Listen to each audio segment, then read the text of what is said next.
Hello everyone, welcome to the course on advanced robotics. So this is the mostly we are going to have an extra interaction session, but this is going to be the last formal interaction session where we'll be solving the assignments and all those things. Though I'll be taking doubts in the next session, but yeah, this is going to be a very regular session. That would be an extra session that can be useful for your doubt clearance, and we'll try to study something else. I have some plans for the session, so if there are not enough doubts, so we'll be delving into computer vision, because if you are a roboticist, then I'm sure you'll be planning to do some other stuffs like uh, maybe navigating your robot, or detecting something, or trying to grasp something. You might want to use manipulators and do all of those things. So all of those things are possible, right? So for that thing, a very important aspect is to know what is computer vision, right? So I plan to have that session. It would be an hour session or so, just on Monday. And today we'll be continuing with the 12th week assignment sort of problems, not the similar ones, definitely. But before that, let's see, where are we? So, starting right from the first lecture, we had a very basic assignment that was not even the part of first week. That was week 0 assignment, where it was just a basic uh, tutorial based on normal vectors, uh, then using cosine formula, etc. Basic revision of what you have studied up until now in mathematics. Nothing very tough, right? Then we went to week 1, where we had some basic transformations, right? That we learned how to find out the rotation metrics, and then we found that what are the like properties of rotation metrics. If there is a translation involved, what are we going to do? So all those things were covered there. Then we came to DH parameters. So let's go for a systematic way. So if there are many links, so it becomes difficult to find all the transformation matrices directly by like applying all the rotations and translations. What if we have a very systematic way of defining the things, and let's say defining this is a proper x-axis, this is a proper y-axis, this is a proper z-axis, and then we define that, okay, these are the transformations I need to make, and that makes the things really simpler, right? Then we went to forward and inverse kinematics. Forward and inverse kinematics were like, you learned basically the base example was 2-hour manipulator, then we moved to 5-hour manipulator as well. So Puma robot also we did the things, right? But yeah, it was a very simple way in which, let's say, we are given the joint angles, we want to find a position, and inverse kinematics, we have the position and effective position already with us, and then we want to find out the joint action angles. We also had redundancy there, where we learned the singularity concept, right? Then we saw velocity kinematics and Jacobian, that how it is going to relate the velocities, right? And then we went for singular value decomposition. Singularity was again here, and what is manipulation ability. Then we saw a very basic of trajectory planning, what are the dynamics, coming to sensors and actuators, which of them are used in robotics. Then we delved somewhat into control, where we saw PD, PID controller. We also saw a few nonlinear controllers, one of which was Lyapunov, right? So you learned what is Lyapunov's direct method, and you came to know how it is used to stabilize the system. What is a Lyapunov candidate function, and how you are going to stabilize the system? I mean, what is a condition to stabilize the system, and check if the system is asymptotically stable or not.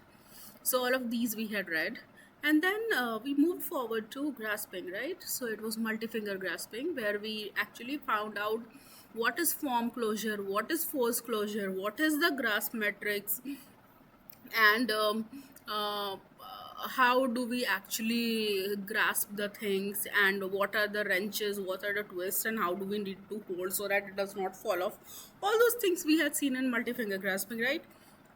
Then in last two lectures we moved to locomotion as well. So it started with a simple manipulation ability. Then we moved to locomotion for quadrupeds and bipeds, essentially the bipeds, where we saw water active and passive walkers. So passive walkers do not essentially need any actuation. The way in which it is built actually helps us in maintaining the balance, and the conservation of energy actually helps in moving forward, right?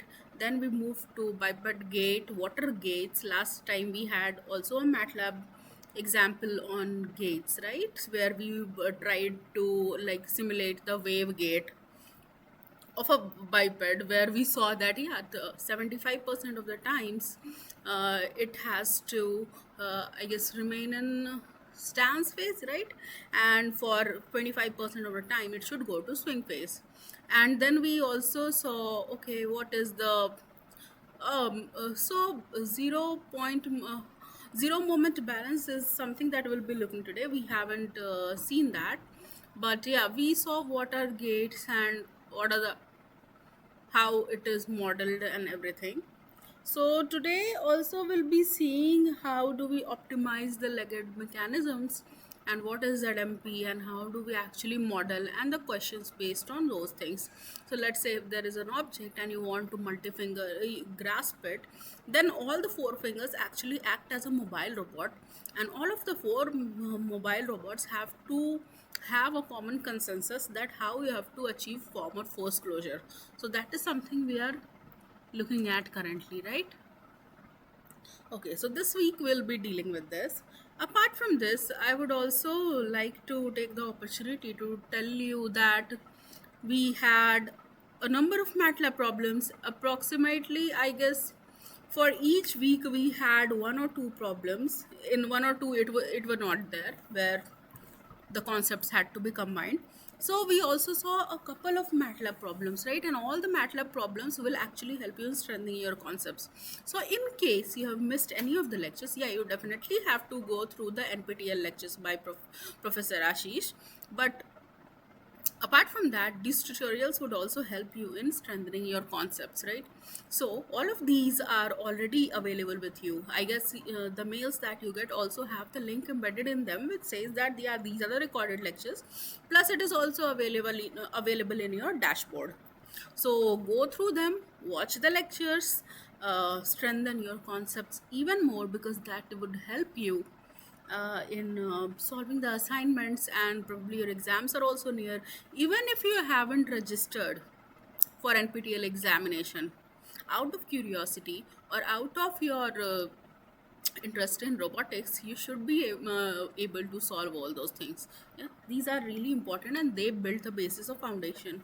They build the foundation for your like whatever you're going to learn further, right? So yeah, and don't skip any of these things. All of them are really important. If you want to go into basics of robotics, you can go there, but I think this course is an advanced robotics, because it covers a number of lectures, but it is not like that we are not starting from the scratch. Everything starts from the scratch, builds into something else. That is what we are doing. So it was not like it is very advanced course and we don't know what is going on here. It was not like that at all, right? Yeah, apart from this, you have the slides also available with you, right? If you have okay, I cannot show it here right now, but uh, you have the slides also available. So in the spreadsheet that is shared with you, which actually contains all of these, like uh, the link, the YouTube links, okay, you have a folder also there, which actually contains all the slides that I am using in all the lectures, right? So all of those slides are already available with you. And sometimes I have also uploaded the .m files, which are the MATLAB code files. So you can always access them. In many cases, when they are not uploaded, they are definitely a part of the assignment of the slide. So the slide that is shared with you with all the relevant contents also has the MATLAB code written. Whenever you want, you can directly copy and paste it from there and use it and modify it according to your purpose, right? So those codes are also available with you. Make sure you learn the max out of them, right? Because lectures were theoretical, you get some MATLAB concepts as well. Everything that professor said that this has to be done in MATLAB in this way is covered in detail. Let me know if you have any doubts in the session. We'll be clearing all the doubts. Yeah, definitely you can clear it today and we can clear on Monday as well. But yeah, please come up with any doubt that you have, given the exams are very close. And yeah, it's not only about the exam, it's about how you have learned the course. That's why. Okay, so I have talked enough now. Since only one student is present here, I think it is due to the change in date, because this is one of the extra sessions that I'm calling. Okay, so not many people have joined, being Saturday, but okay, then we can continue. David, I hope I am audible to you. Yes, you are. Yeah, okay. Okay, let's start with the first question. I'll just. Okay.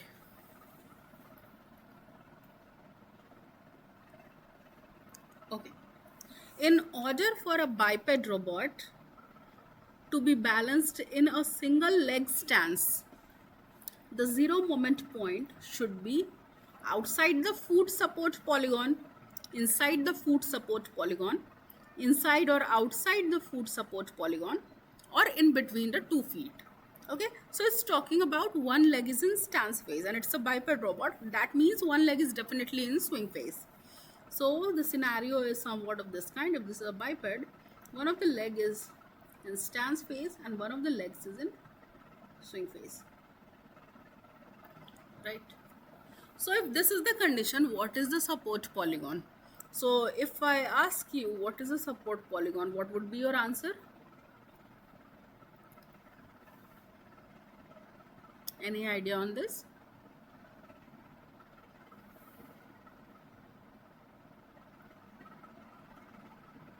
Okay, I'll take it forward. So let's say if the biped were like this. For example, it's a human which is completely in standstill position.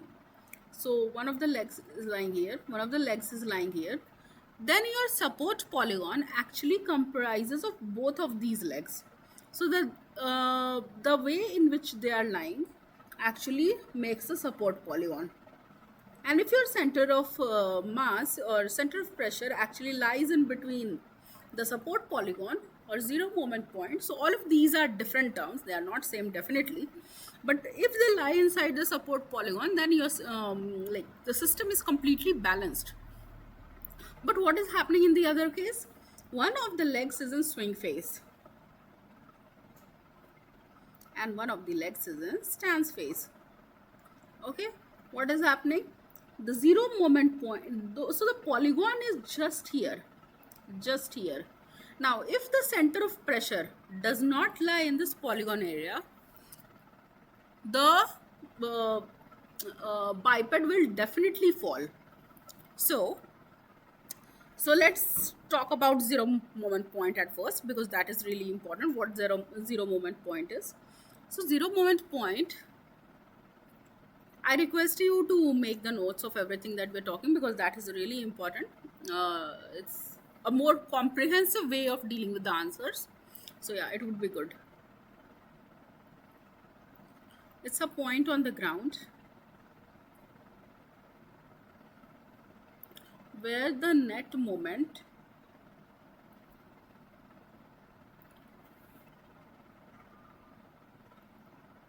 due to gravity and inertia forces has no component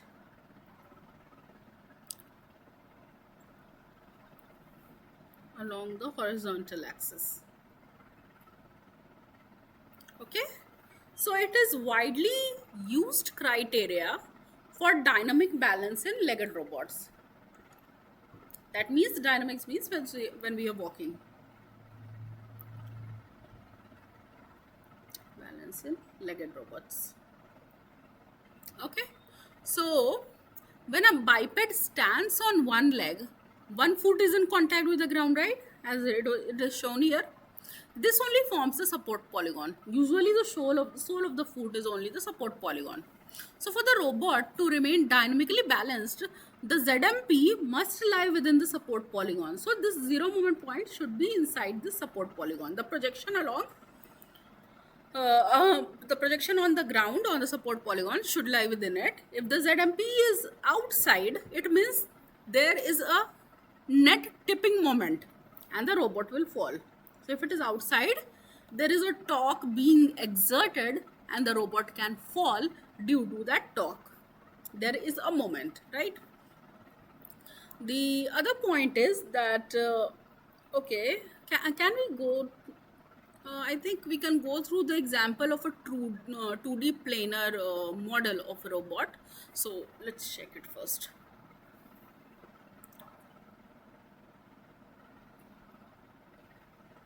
Let's say there is a robot which is moving in XZ plane, right? It is moving in this plane. This is your X, this is your Z. It is moving in this plane and it is a planar robot. Nothing is there in y-axis, okay? And we want to compute the ZMP along x-axis, okay? So let's assume the mass is m, center of gravity is g, center of mass is xcom, zcom, right? And then the acceleration of center of mass is x double dot com, z double dot com, okay? So the ground reaction force acts at ZMP, right? So let's say XZMP is the point where ground reaction force acts, okay? Then what we can do, so what we can do, we can use Newton-Euler equations to calculate what is the moment about the point on the ground. So, okay, I'll just write the equation. If you want me to derive the things completely, I'll do that. But let's see the equation first. That how do we calculate? If let's say you're given a moment, what would you do? So total moment about a point on the ground. Let's say the point is origin. Okay, should satisfy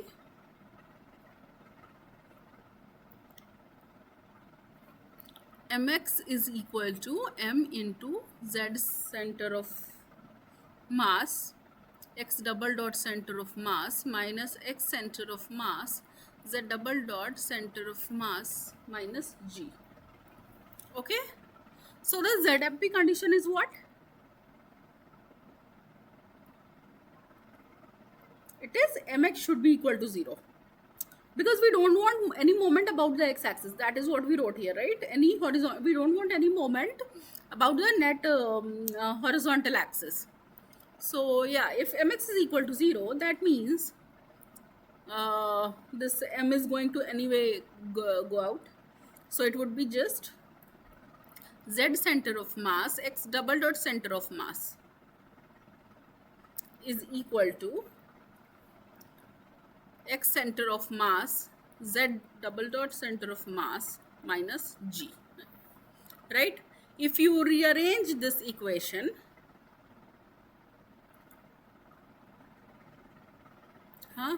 then what we get? XZMP, right? Because what is XZMP? It is the point about which ground reaction force acts. So it is x center of mass minus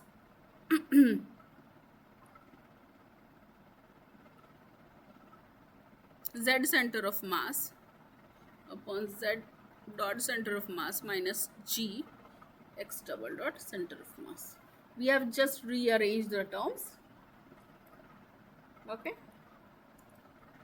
and whatever we obtain from here is going to be our xzmp. So in most of the cases, what happens? Vertical acceleration is 0. It's approximately 0. In human case also, it is not so much. It's 0 during walking. You don't have acceleration in the vertical direction. So in that case, xzmp will be x center of mass minus z center of mass upon g into x double dot center of mass. So this is the classic equation of xzmp in 3D. In 2D, there is another case where we can look for 3D, but yeah, we are not going into that. So yeah, ZMP must lie inside a support polygon. That is very important because it helps in trajectory generation to ensure dynamic balance. Right, now there is another important thing, that how did we arrive at this equation. Okay, and it comes from finding out the inertial forces, finding out the gravitational forces, adding both of them together, and then you rearrange the terms after factoring out something and something, and then you eventually reach there. So okay, so I'll tell you how this one has been obtained. Okay, so the very first thing that we'll do is we'll try to find out what are the inertial forces. Okay, so F inertial is equal to mr double dot is equal to mx double dot center of mass comma z double dot center of mass. So what is the torque about the origin?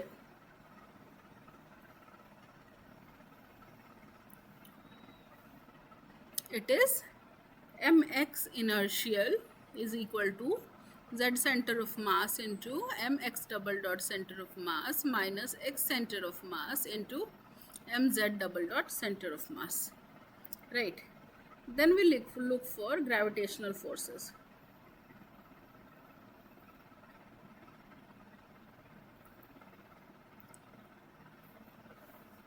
It is Fg is 0 or minus mg, right, about x and about z. So torque due to gravity about ground, what it is? Mx gravity is equal to minus x center of mass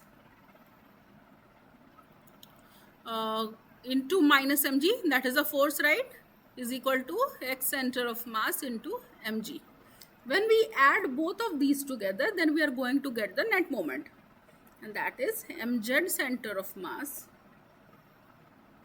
x double dot center of mass minus mx center of mass z double dot center of mass plus mx center of mass into g.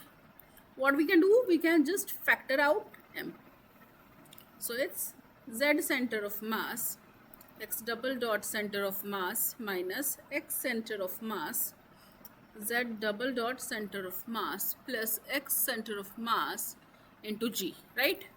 I hope this is clear. Just arrange the terms and you'll get the exact expression that was written. Z center of mass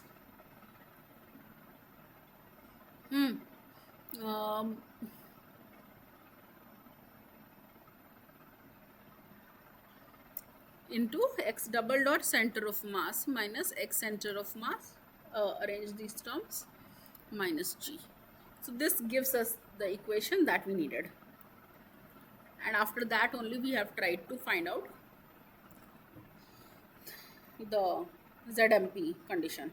Okay, so okay, all of these were something extra that you should know, but apart from that, if the ZMP is outside of this foot support polygon, it means there is no tipping force and the robot will fall. That is for sure, right?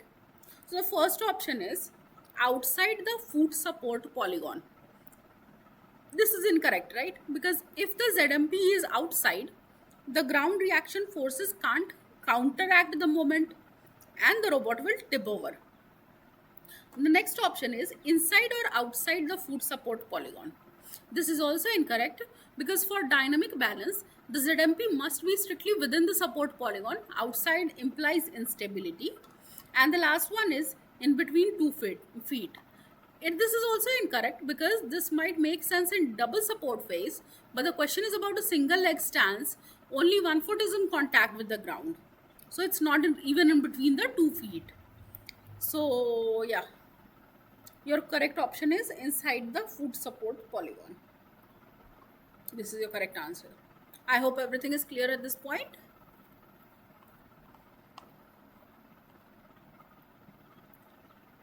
If there is any question, let me know.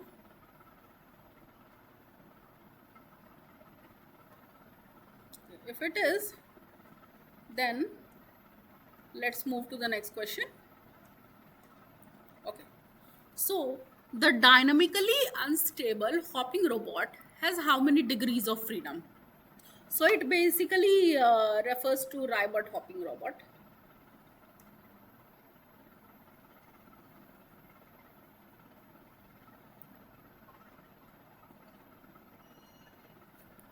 Okay, so this is a dynamically unstable robot.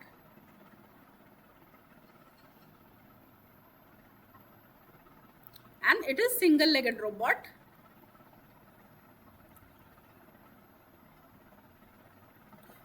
It is used in many classical studies. It was used in many classical studies of legged locomotion. People are using it till now because it is one of the best classical methods.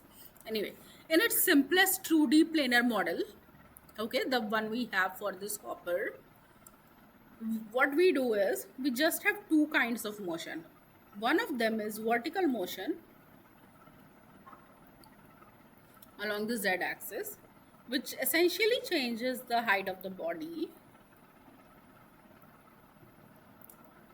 The second is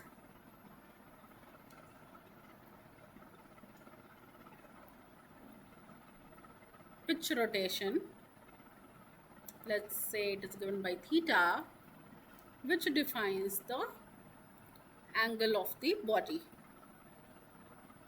So this is basically forward, backward rotation. Okay, so these 2 degrees of freedoms are only there. So it is basically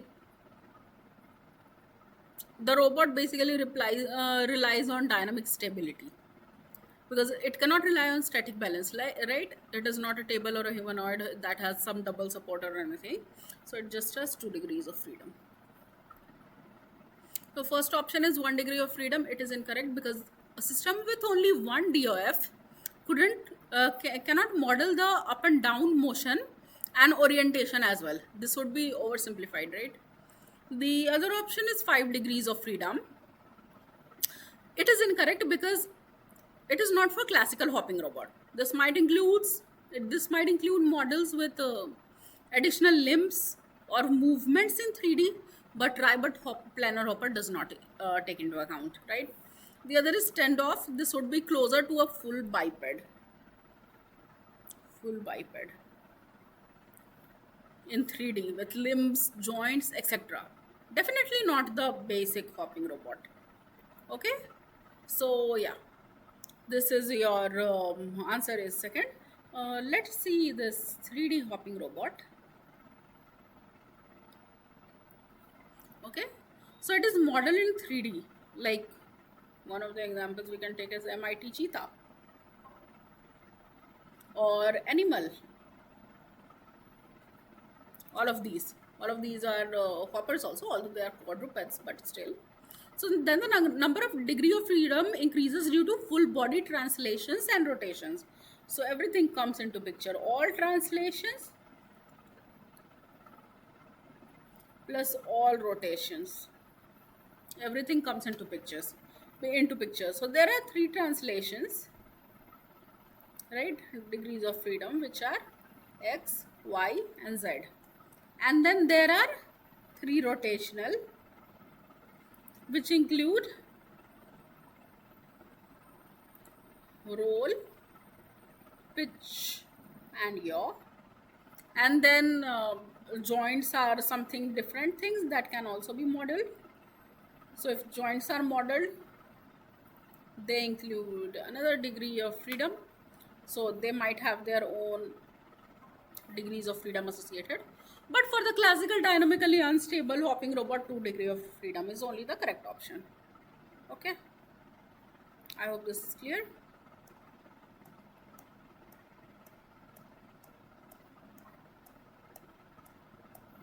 Okay. Let's move to the next question.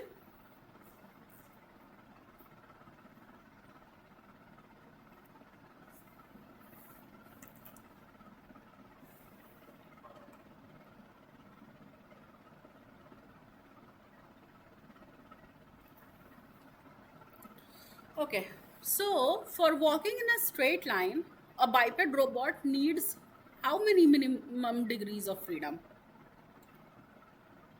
For walking in a straight line, how many degrees of freedom are required? Okay, so to understand this minimum degrees of freedom required for biped robot to walk in a straight line, we must consider a few things. Okay, so what all do we want? We want lifting, we want swinging, we want placing, right? So just a second, I think there is some problem. Okay.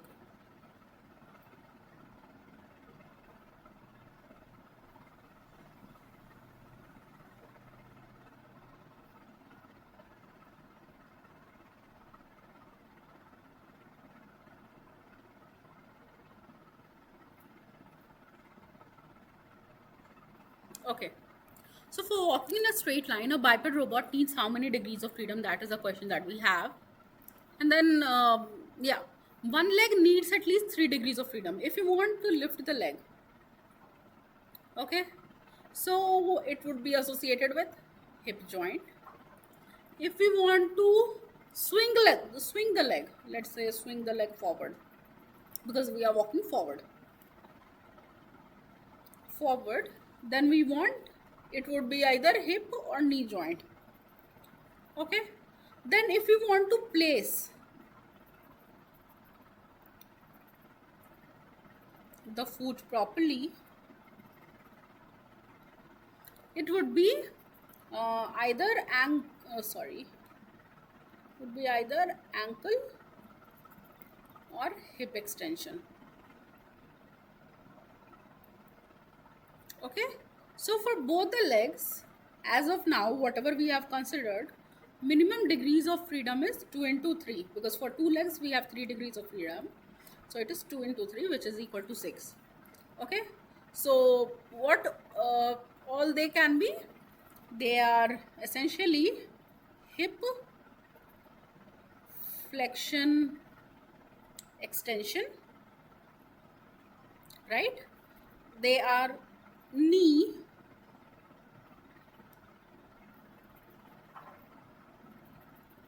flexion extension, and then they are ankle flexion extension. Okay, so this allows forward movement, leg clearance,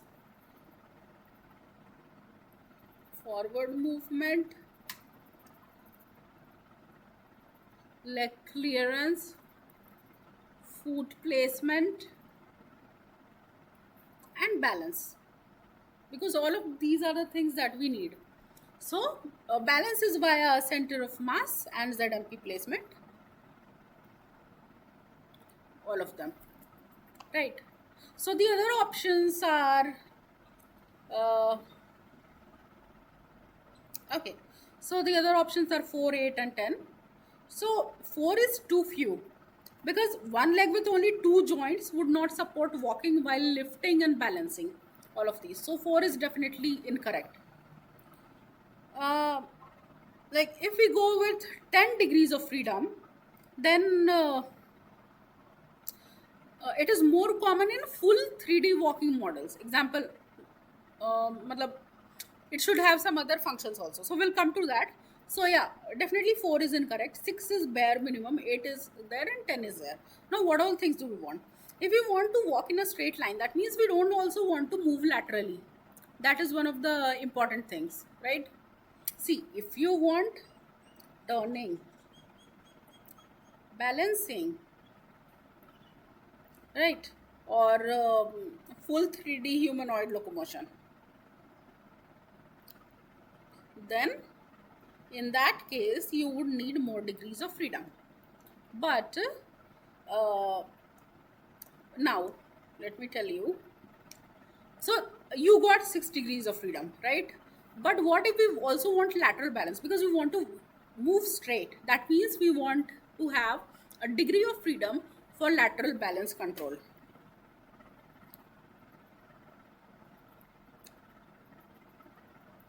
Okay, and this is typically uh, hip abduction, adduction, the sideways movement, right? So this gives us 4 into 2, 8 DOFs. This fourth is important because hip abduction adduction is required to shift the center of mass over the stance phase during walking for balance. Okay, that it should be a bit balanced on the other side. Without it, the robot cannot maintain balance when lifting the swing leg unless additional mechanisms are used. So we need 8 degrees of freedom. So your correct option is 8. Okay. Now, the MIT humanoid or the Honda Asimo, all of them use 4 to 6 DOFs per leg, even for straight line walking. But yeah, they simplify it, that is why. But engineering implementations use 8 or more. So the other options are incorrect because 4 degrees of freedom is really too low. It is insufficient for complete gait cycle and balance. 6 degrees of freedom is possible in simulation or simplified models, but real robots need abduction adduction for lateral stability, and 10 DOFs is much more than needed for straight line walking. It can satisfy other needs like turning, then moving omnidirectionally or whatever, but yeah, so this is there. So for realistic 3D biped which wants to walk straight with balance, 8 is the correct option, right? So yeah, I hope this question is clear. Then we can move to the next question.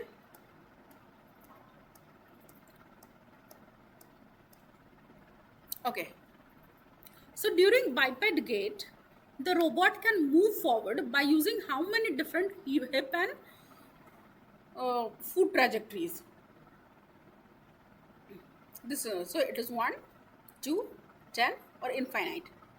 How many different hip and foot trajectories can lead you to move forward? So the number of possible hip and foot trajectories is theoretically infinite. And why it is infinite? Because we have continuous space of trajectories.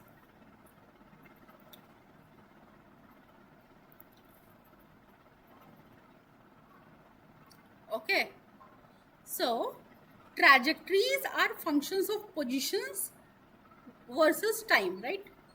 So what are trajectories? That's the most important question that we need to ask. These are basically xt, yt with respect to um, time, zt with respect to time. We are talking 3D. So these are continuous functions and can be shaped in infinitely many ways, and all of them would satisfy the walking constraint. So what are the optimization and control choices that you have?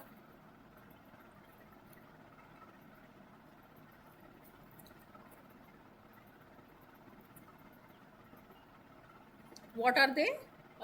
there you can change step height, right? You can change step length, you can change the swing leg clearance,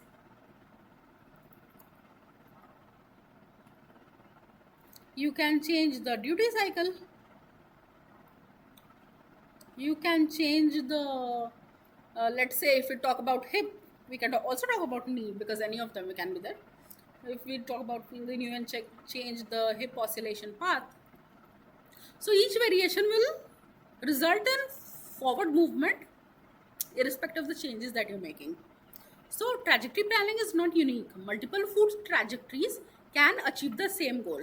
Example, move 0.5 meter forward in 2 seconds. Many foot trajectories can do that, and it is not a unique one. Even for the same final position, you can vary the intermediate path infinitely. Okay, so one is incorrect because that would imply only one way to walk, which is not true in robotics or biology even. The second option is two. So there are many more than just two paths. Even with the constraints, many solutions exist. And 10 is again just an arbitrary number. We can conduct 10, 100, 1000, 10,000, etc. So the correct answer is still infinite. I hope this makes sense.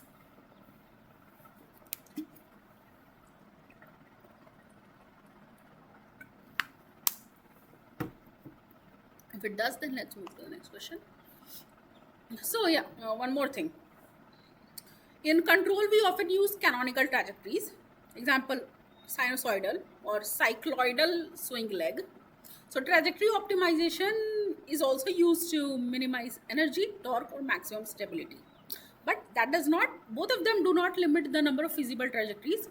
It just chooses the best among infinite possibilities. That's it. So choosing the best is a different thing, and what number of trajectories you can follow is a different thing. And we can follow infinite. If you put constraint, then definitely you have to converge to a solution if that is possible.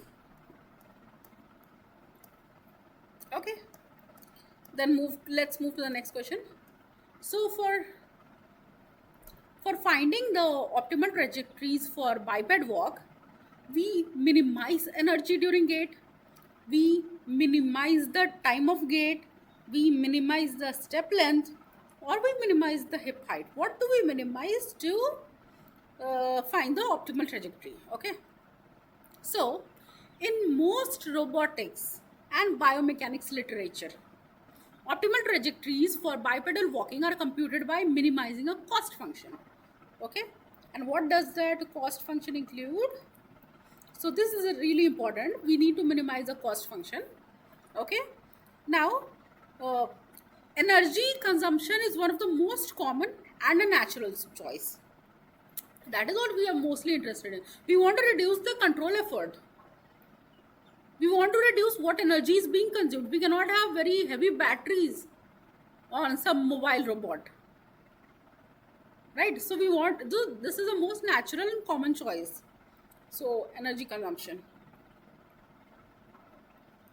Yeah, if there is a task where you can't take like long step length, it has to be a very slow process, and you cannot take the robot will become unbalanced if it takes a maximum step length. That is another issue. In that case, you'll have to impose those constraints as well. But in this case, we usually go with this unless there are such constraints already there, and we have to choose just one option, right? So lower energy means greater efficiency.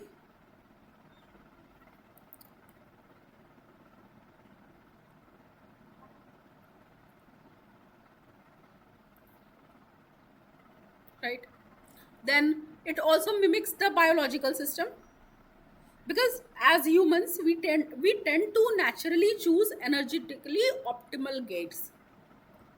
We don't choose the gates which are consuming more energy. That is already natural and inbuilt within us. So this also mimics biological systems. Okay, then yeah, reduces power consumption in robotic systems. That comes from here. And yeah, you have to use less control effort. Your microcontrollers won't have to be very powerful. Then the other thing is it helps ensure smoother motion with few abrupt torques, right? Like if you have a constraint on energy, it won't be like, for now you want 1.5 newton meter of torque and suddenly you want 5 newton meter of torque. No, it won't be. The constraint should take care of everything. You want to minimize the energy. So if I ask you to frame it, this minimum energy cost function, how would it be framed? Sorry.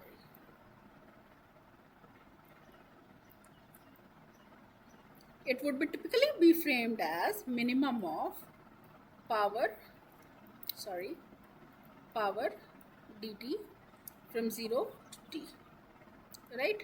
Where your power can come from, like the trajectory or something. It can be a simple quadratic equation. So it can be like torque and joint velocity ka product. So we can write Pd is equal to, over all the joints we want to do a summation of torque and joint velocities product.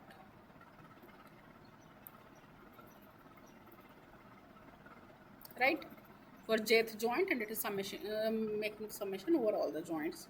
Okay, or it could just be a square of the torque. It could be a simpler quadratic equation. So other options that we have are minimize energy during gait.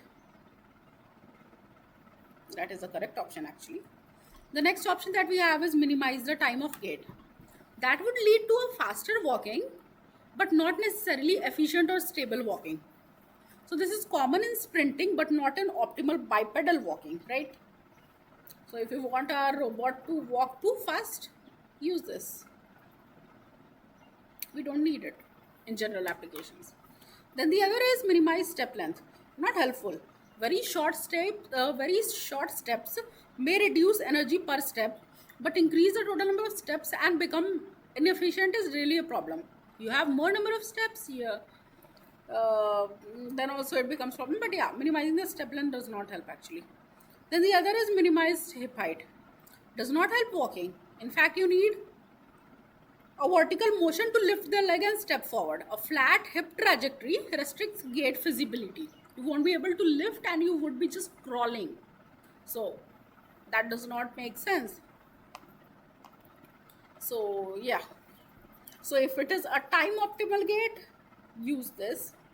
If it is over constrained motion, use this. This makes no sense until you have to anyway walk very slow, so that your footsteps are not traced, or for whatever reasons, right? So only for those. Okay, let's move to the next question.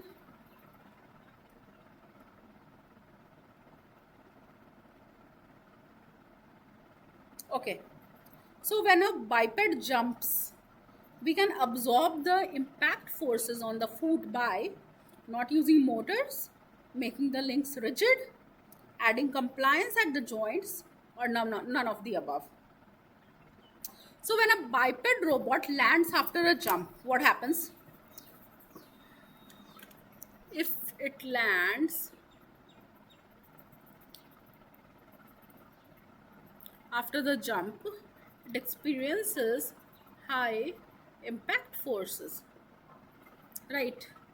So to safely absorb these forces and to reduce the damage, we need compliance. Okay, which means the robot joints or actuators can flex or yield slightly to reduce peak forces. Okay, so this can be done by series elastic actuators, which are SEAs. Then it can be done by spring and dampers at the joints, or they can be done by control strategies. Another control strategy like impedance control.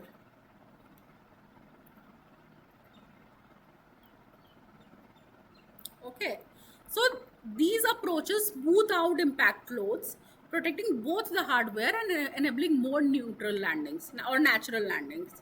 Okay, and the other is not using motors makes the robot unstable to unable to actuate and balance, and does not help with absorbing impact as well, right? Then the other option is making the links rigid. Rigid links actually amplify impact forces, right? Amplify impact forces. Okay, instead of absorbing them. So no compliance means higher stress. And high stress is not what we want. We don't want our robot to break. None of the above is definitely incorrect. So it is adding compliance. And these are the ways in which you can add the compliance. These are the methods. Choose one of them and then you're done. Okay? I hope it makes sense. Okay, then let's move to the next question.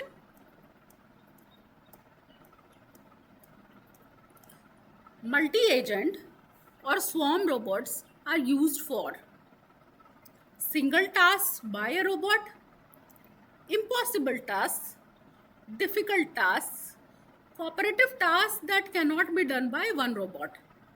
Okay, so what do these multi-agent or swarm robots do? What are they made for?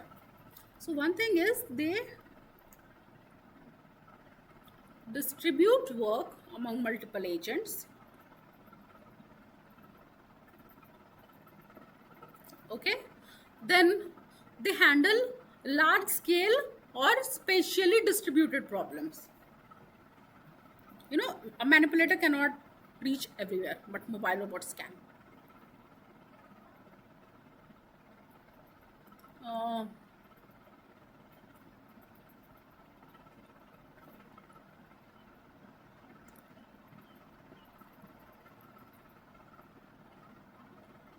Spatially distributed problems, right? Then they can perform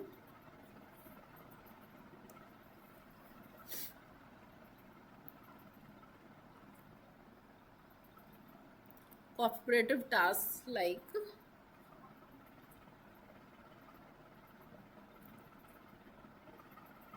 search and rescue. Then if there is some area coverage, then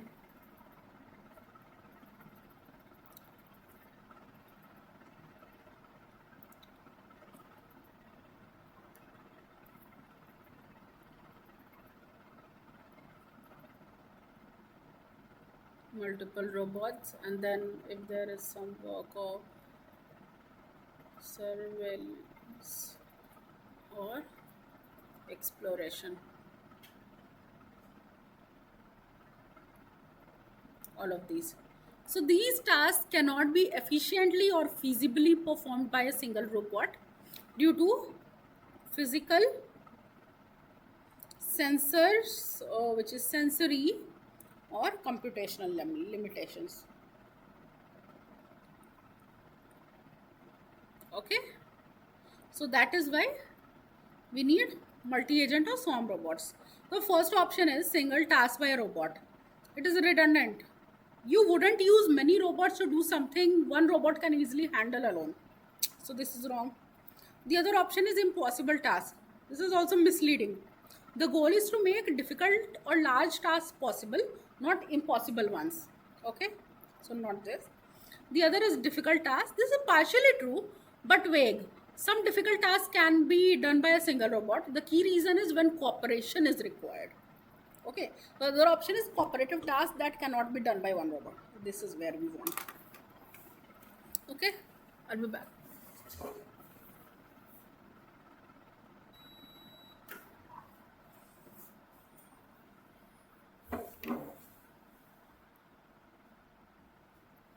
Okay, so this is the correct option.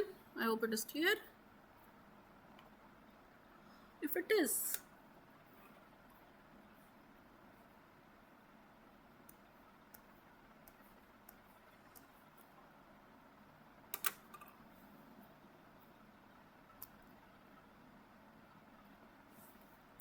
Okay, let's move to the next question.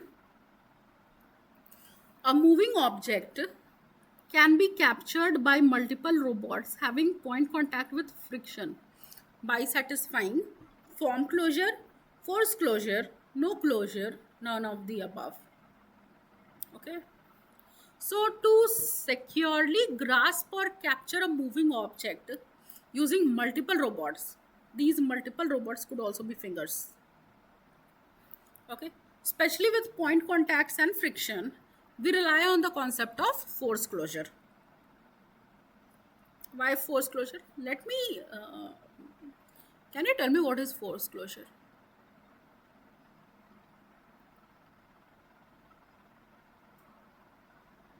Anyone remembers? So it is basically, when do we say it is a force closure? Closure if the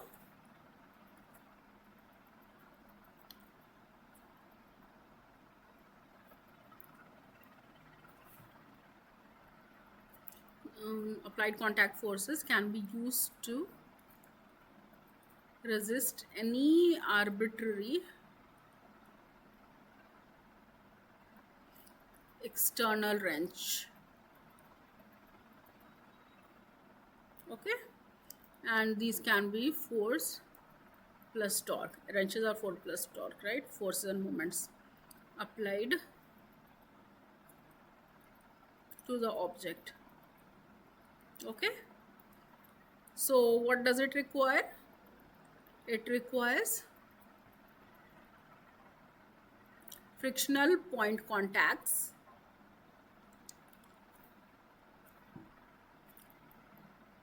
proper finger placements basically, to generate linearly independent contact wrenches. So this actually what happens, it ensures that the object can be stabilized in motion even without being geometrically enclosed. Okay, so this is what we are getting with force closure. The first option is form closure. Form closure actually requires purely geometric enclosure without any need for friction. Works even with frictionless contacts, but it's stricter and harder to achieve, especially in motion. For no closure, incorrect, because without any closure, the object can escape under external forces, and none of the above is definitely incorrect. So, force closure is your correct option. Okay, so basically, form closure does not use friction because it is purely geometric. It prevents motion strictly, but for force closure, it uses friction and it also prevents the motion, and it is widely used. No closure is useless. Okay, I hope this question is clear. If it is, then let's move to the next question.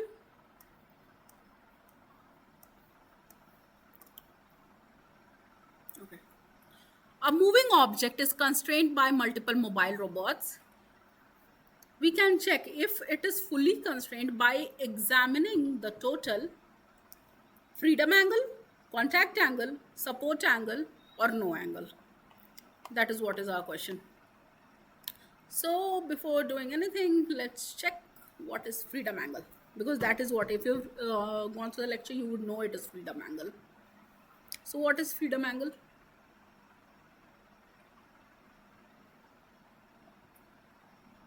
It is basically a range of directions in which the object can still move without being resisted by the robots. So what it means is, let's say you have this shape. You have a mobile robot here, you have a mobile robot here, you have a mobile robot here, but you don't have any mobile robot here. So it is allowed to move in this direction. This is the, so whatever angle it is getting from here is basically the freedom angle, because it is basically the range of direction in which the object can still move without being resisted by the robots. Got it? So it is a measure of how unconstrained the object is. Okay. And if the freedom angle is zero, if the freedom angle is zero, what does that mean? The object is fully constrained. That means no direction of motion is available without resistance.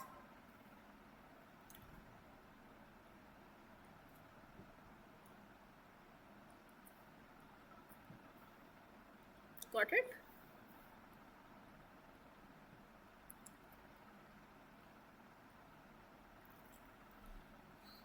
I hope this is clear. Freedom angle is zero. That means that it is fully constrained. All right. You won't be able to move in any of the directions. You'll have to resist the forces that are being applied by the mobile robots. So, yeah. So, freedom angle is, you compute the freedom angle by analyzing the directions of the contact forces or pushing vectors. If all the possible directions are blocked, that is, the convex hull of the contact direction covers 360 degrees in theory, then the freedom angle is 0 degree and the object is a fully constrained object. So in this sense, checking whether the freedom angle is zero is a valid way to determine if it is fully constrained or not, or the object is fully constrained or not. Okay, then we have support angle. Here, support angle refers to how contact forces spread around the object. So this is basically,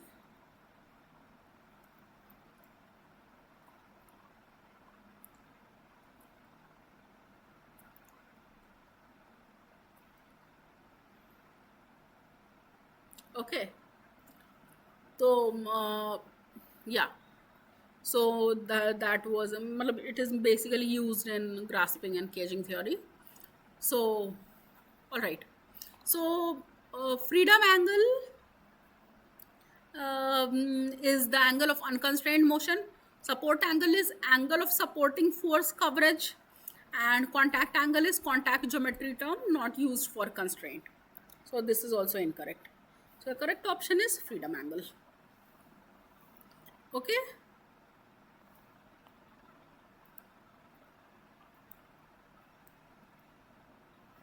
I hope you've understood this. Let's move to the next question.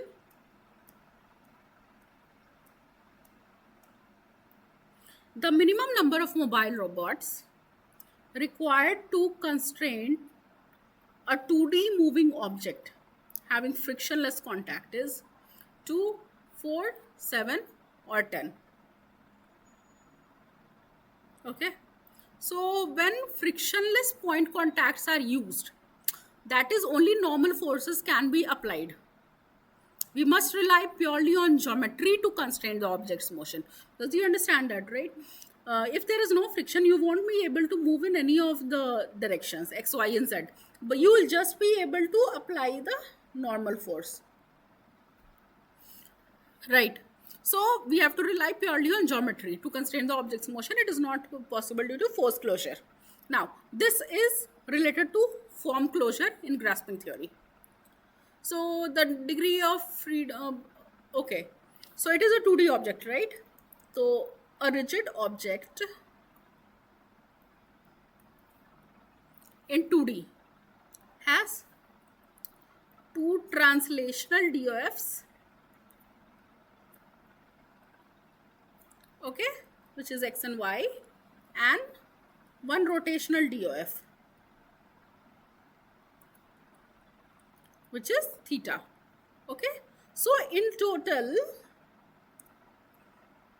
they are 3 DOFs. Okay, so for form closure in 2D,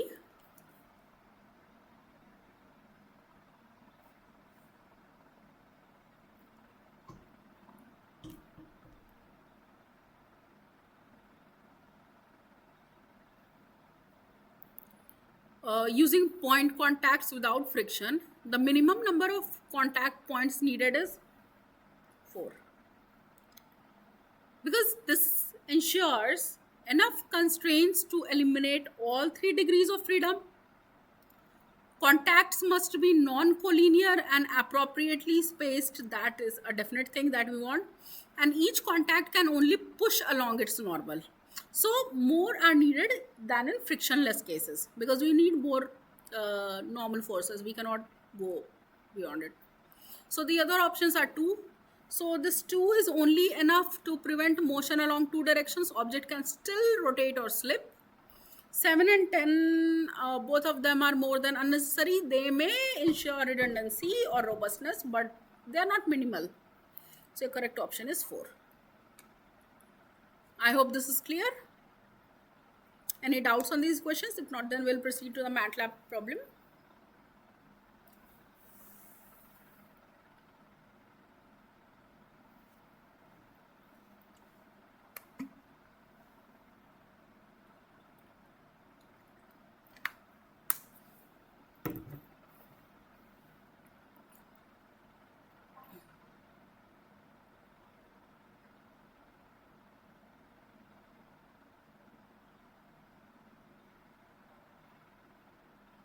Okay.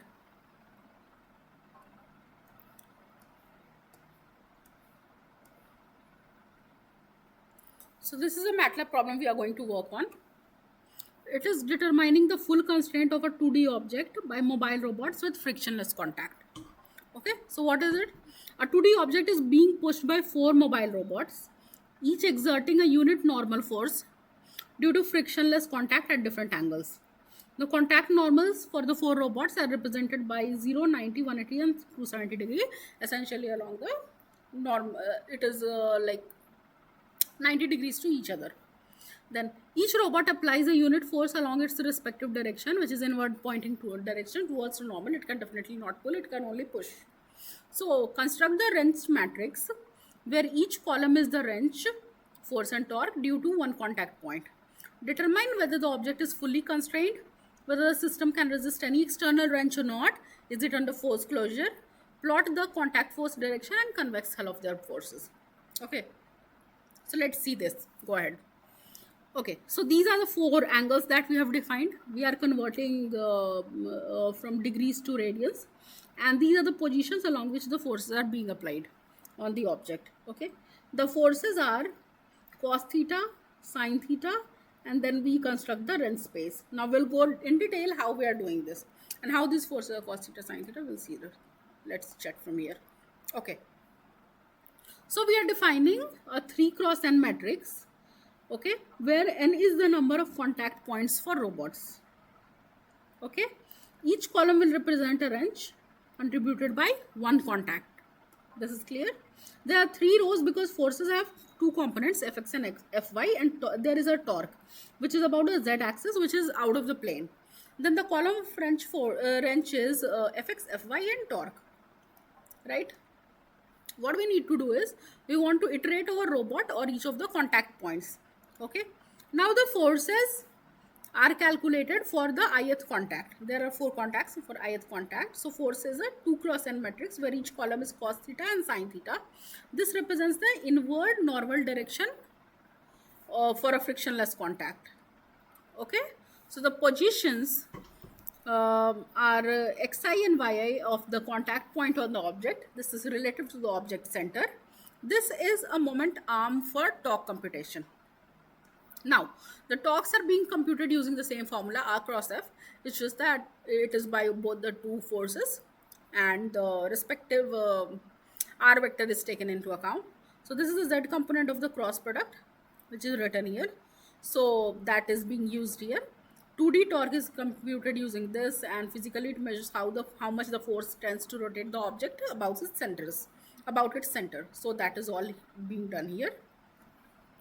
After that, we are storing the wrench forces for the ith contact in the ith column of the wrench matrix. Then we say that we have 4 robots. Then the wrench matrix is like this, which is, this is for first robot, this is for second robot, this is for third robot, this is for fourth robot. So any linear combination of W dot lambda, if we take, gives you a net wrench applied to the object. Okay. Now what we do after this, we try to check what is the rank of the matrix. If the rank of the matrix is 3, we say that the object is fully constrained. Else we say that it is not fully constrained. So let's check what we get as W. If the rank is 3, then it is going to be fully constrained, else it is not. And then we plot the forces. So before that, I'll switch to MATLAB. Once we have the answer over there, then we'll be back here. Okay, I'm switching to MATLAB.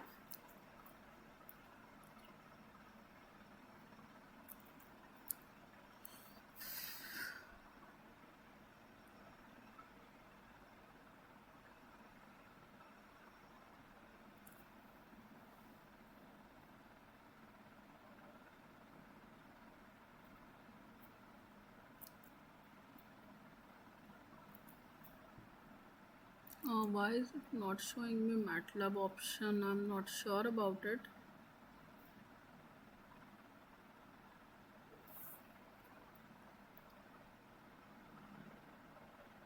I'll just reopen MATLAB.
I'm not able to switch to MATLAB for some reason.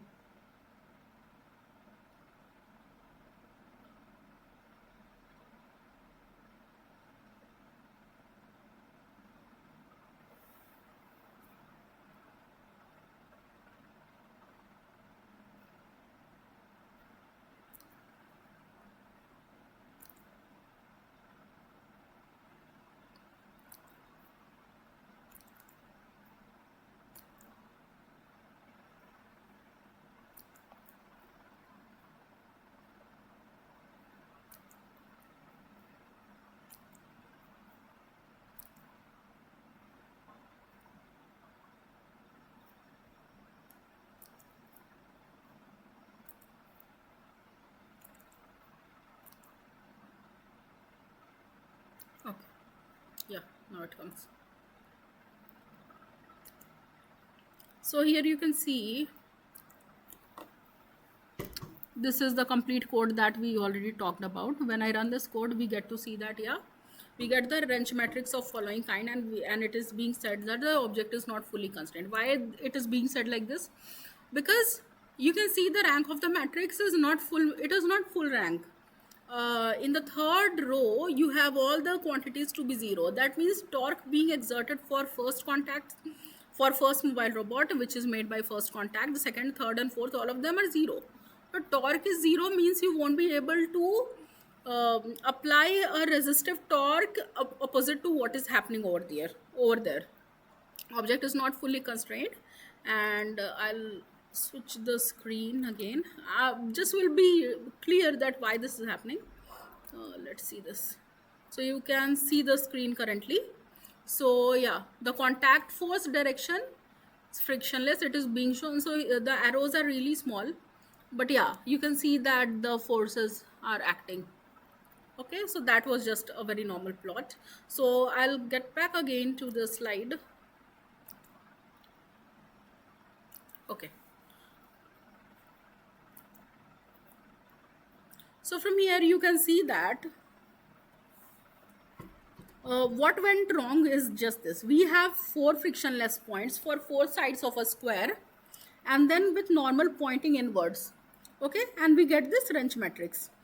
So for this wrench matrix, the fourth row is all zero. So the torque row is all zeros. That means that none of the contact forces are contributing to torque about the center. Okay, none of them.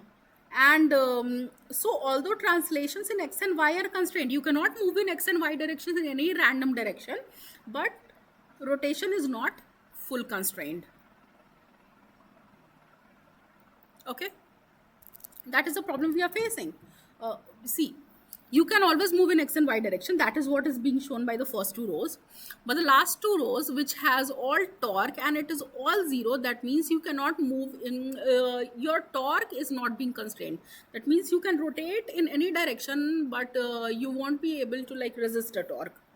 Okay, so why this is happening? Because all your contact points are placed symmetrically around the origin, right? 90, 180, 270 and 360 degrees, and uh, these are at these points, and they are for exactly they are pointing exactly to the origin.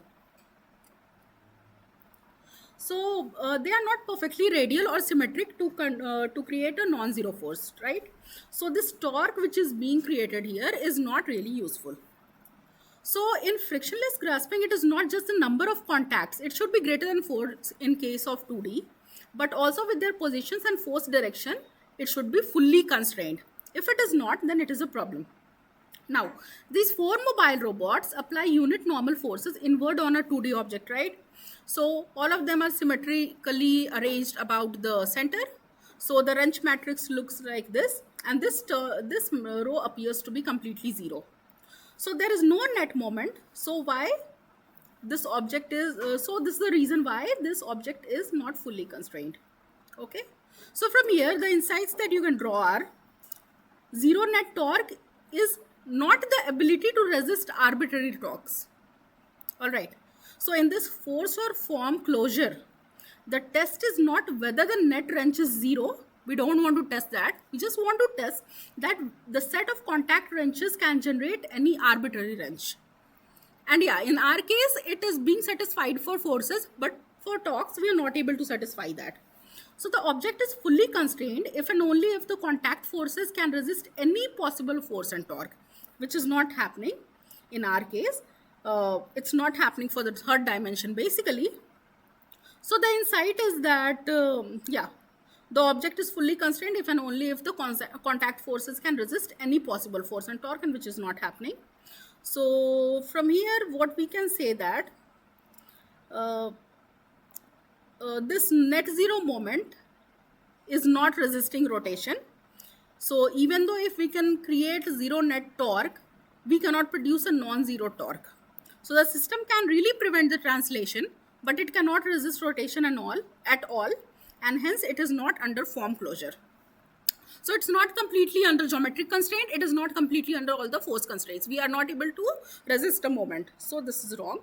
So one of the analogies that we can, like in real life example, we can draw out is, if our fingers are exactly opposite and then you want to like hold a coin between your fingers with inward force acting on the edges of the coin, what would happen? You would be able to prevent any translation in any of the directions, but the coin can still spin between your fingers, right? So you're not resisting rotation. It is not a stable grasp. You can just keep it between your fingers. You can prevent the translation. You can never prevent the rotation. So it is not a stable grasp example. Okay.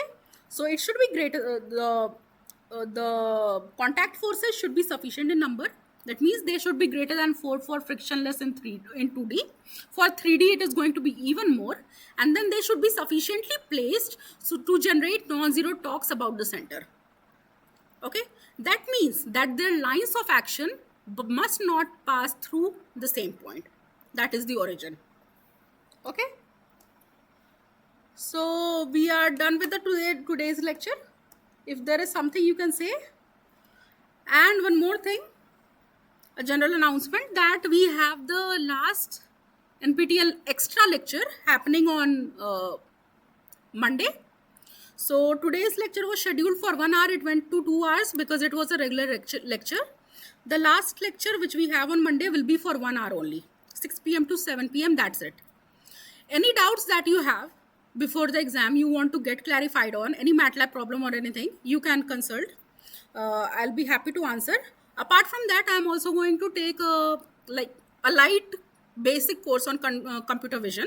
So if time permits, we'll be looking into how the basics of this computer vision work, and then we'll be ending the lecture. Okay, so that's all for today. See you on Monday. Okay, bye.